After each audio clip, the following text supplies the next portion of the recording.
ഇന്നത്തെ ക്ലാസ്സിലേക്ക് എല്ലാവർക്കും സ്വാഗതം. ഏകദേശം 1500 വർഷങ്ങൾക്ക് മുമ്പുള്ള ഇന്ത്യയെ എടുത്തു നോക്കിയാൽ ഇന്നത്തെ പോലെ മൊബൈലും ക്യാമറയും ഉണ്ടായിരുന്നില്ല. എന്നാൽ രാജാക്കന്മാരുടെ വീരകഥകളും വിജയങ്ങളും ഇന്ന് നമ്മൾ എങ്ങനെയാണ് അറിയുന്നത്? അവർ പണികഴിപ്പിച്ച ക്ഷേത്രങ്ങൾ, ഗുഹകളിലെ ചിത്രങ്ങൾ, ശിലകളിൽ കൊത്തിവെച്ച എഴുത്തുകൾ, അവർ എഴുതിയ സാഹിത്യകൃതികൾ, ഇവയൊക്കെയാണ് ഇന്നും ആ ചരിത്രം നമ്മോട് പറയുന്നത്. അതുകൊണ്ടാണ് ഇന്നത്തെ ക്ലാസ് കലയും സാഹിത്യവും വളരെ പ്രധാനപ്പെട്ടതായി കണക്കാക്കപ്പെടുന്നത്. നമ്മൾ ഒരു സംസ്കാരത്തെ എങ്ങനെയാണ് തിരിച്ചറിയുന്നത്? അവരുടെ വസ്ത്രം, ഭാഷ, ഭക്ഷണം എന്നിവയിലൂടെയെല്ലാമാണ് ഒരാളുടെ സംസ്കാരം നമുക്ക് മനസ്സിലാക്കാൻ കഴിയുന്നത്. അതുപോലെ തന്നെ അവരുടെ കലയും സാഹിത്യവും നോക്കിയാലും ഒരു സമൂഹത്തെ മനസ്സിലാക്കാൻ സാധിക്കും നമുക്ക്. ഇന്നത്തെ കാലഘട്ടത്തിൽ കലാരംഗത്ത് ഏറ്റവും വലിയ പുരോഗതി ഉണ്ടായിട്ടുണ്ട്. നിരവധി ക്ഷേത്രങ്ങളും ഇക്കാലത്ത് നിർമ്മിക്കപ്പെട്ടു. ഗുപ്തകാലത്ത് ചിത്രകലയും വാസ്തുവിദ്യയും ശ്രദ്ധേയമായ വളർച്ച കൈവരിച്ചിട്ടുണ്ടായിരുന്നു. കൂടാതെ രാഷ്ട്രീയ, സാമ്പത്തിക, സാമൂഹിക ഘടനയ്ക്ക് അനുസൃതമായാണ് കലകൾ വികാസം പ്രാപിച്ചിട്ടുണ്ടായിരുന്നത്. ഗുപ്തകാലഘട്ടത്തിലെ ക്ഷേത്ര നിർമ്മിതിയുടെ സവിശേഷതകൾ എന്തൊക്കെയാണെന്ന് നോക്കാം. ഘടനാക്ഷേത്രങ്ങളാണ് അക്കാലത്ത് ഉണ്ടായിരുന്നത്. ഘടനാക്ഷേത്രം എന്ന് വെച്ചാൽ എന്താണ്? കല്ലുകൾ ഒന്നിനു മുകളിൽ മറ്റൊന്ന് അടുക്കി വെച്ച് നിർമ്മിച്ച ക്ഷേത്രങ്ങളെയാണ് ഘടനാക്ഷേത്രങ്ങൾ അല്ലെങ്കിൽ സ്ട്രക്ചറൽ ടെമ്പിൾസ് എന്ന് വിളിക്കുന്നത്. ടെക്സ്റ്റ് ബുക്കിൽ ഘടനാക്ഷേത്രങ്ങളുടെ നിർമ്മിതിയുടെ സവിശേഷതകൾ കൊടുത്തിട്ടുണ്ട്. അതിൽ ഫസ്റ്റത്തെയാണ് കല്ലും ഇഷ്ടികയും ഉപയോഗിച്ചുള്ള ക്ഷേത്ര നിർമ്മിതിയാണ് ഘടനാക്ഷേത്രങ്ങൾ എന്ന് പറയുന്നത്. കൂടാതെ എന്തുണ്ടായിരിക്കും? കൊത്തുപണികളും ഘടനാക്ഷേത്രങ്ങളുടെ നിർമ്മിതിയിൽ ഉണ്ടായിരിക്കും. ഗുപ്തകാലഘട്ടത്തിലെ പ്രധാനപ്പെട്ട ക്ഷേത്രങ്ങളുടെ പിക്ചർ ടെക്സ്റ്റ് ബുക്കിൽ കൊടുത്തിട്ടുണ്ട്. ആദ്യത്തെയാണ് ദശാവതാര ക്ഷേത്രം, രണ്ടാമത്തെ തികാവയിലെ വിഷ്ണു ക്ഷേത്രം, മൂന്നാമത്തെ നാച്ന കുദാര പാർവതി ക്ഷേത്രം എന്നിവ. ഇവയുടെ പ്രത്യേകത നോക്കൂ. ഇവ എങ്ങനെയാണ് നിർമ്മിച്ചിട്ടുള്ളത്? കല്ലും ഇഷ്ടികയും ഉപയോഗിച്ചിട്ടുണ്ട്. പിന്നെ എന്തുണ്ട്? ധാരാളം കൊത്തുപണികളും ഇതിൽ നമുക്ക് കാണാൻ സാധിക്കുന്നുണ്ട്.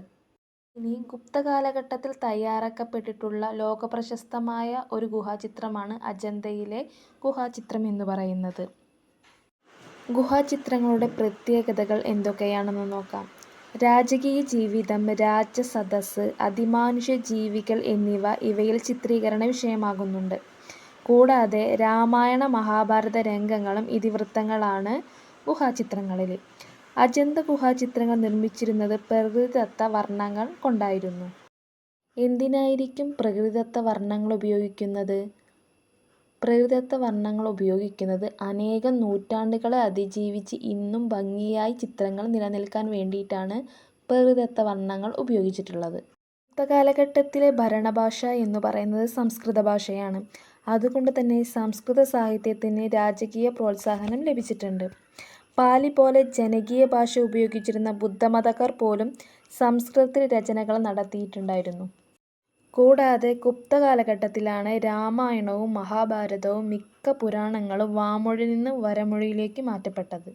സംസ്കൃത ഭാഷയിൽ നാടകങ്ങൾ, കാവ്യങ്ങൾ, വ്യാകരണം, നിഘണ്ടു തുടങ്ങിയവ ഇക്കാലത്ത് രചിക്കപ്പെട്ടിട്ടുണ്ടായിരുന്നു. സംസ്കൃത നാടകങ്ങൾ ലോകപ്രസിദ്ധമാണെങ്കിലും അവ അവതരിപ്പിക്കുമ്പോൾ ഉന്നത പുരുഷ കഥാപാത്രങ്ങൾ മാത്രമേ സംസ്കൃത ഭാഷ സംസാരിച്ചിട്ടുണ്ടായിരുന്നുള്ളൂ.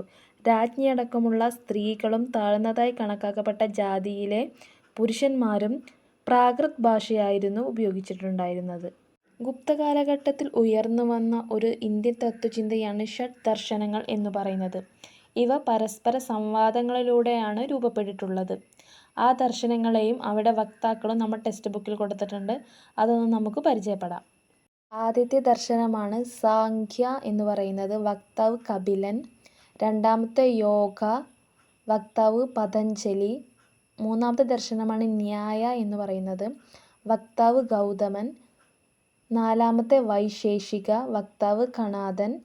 അഞ്ചാമത്തെ വേദാന്ത, വക്താവ് ബാദരായണ.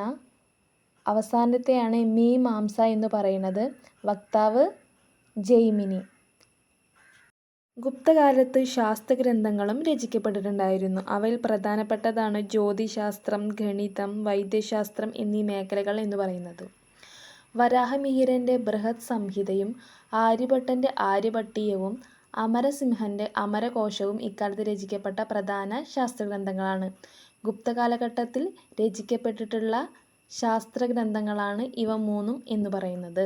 കൂടാതെ CE 4-ാം നൂറ്റാണ്ടിൽ നിർമ്മിച്ച ഡൽഹിക്കടുത്ത് മഹുറൗളയിൽ നിൽക്കുന്ന ഇരുമ്പു സ്തംഭം അക്കാലത്തെ ലോഹ സംസ്കരണ സാങ്കേതികവിദ്യയ്ക്ക് ഒരു ഉദാഹരണമാണ്.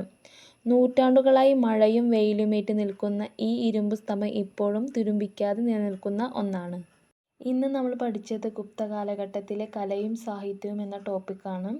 കലയിലെ പ്രധാനപ്പെട്ട സവിശേഷതകൾ, പ്രധാനപ്പെട്ട സാഹിത്യകൃതികൾ എന്നിവയെല്ലാം നമ്മൾ ഡിസ്കസ് ചെയ്തു.